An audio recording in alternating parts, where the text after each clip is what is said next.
مساكم الله بالخير والعافية، وجيتكم بفيديو جديد. طبعا هواي صالونات حلاقة كوافيرات يعانن من السبرة المثبتة للتسريحة، يعني تشتغل بسبرة وما تشتغل لها التثبيت الصحيح. طبعا كلكم تعرفون سبرة انتيزا بشغلها وبثباتيتها.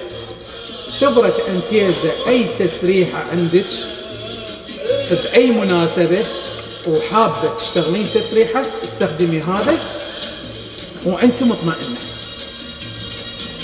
تخلي التسريحة تدوم ساعات، ابد ما تمولح على الشعر، ابد ما تلكع، ما تخلي لك هيك شلون الفقاعات، وثباتيتها كلش حلوة. سبرة انتيزا اللي يعرفها خلي يحكي لنا عنها بالتعليق. تحياتي لكم. سمير ابو فاطمة، كوزمتيك، عيون الصباح، بغداد الشعلة، سوق النصر، مقابل سنتر مالية الازياء العراس، داخل فرع امير الخياط. اذكركم برقم التليفون اللي حاب يتواصل عليه 077 2561 3888. اذا تخلونا اللايك اكون ممنون منكم حتى اكثر عدد يشاهدون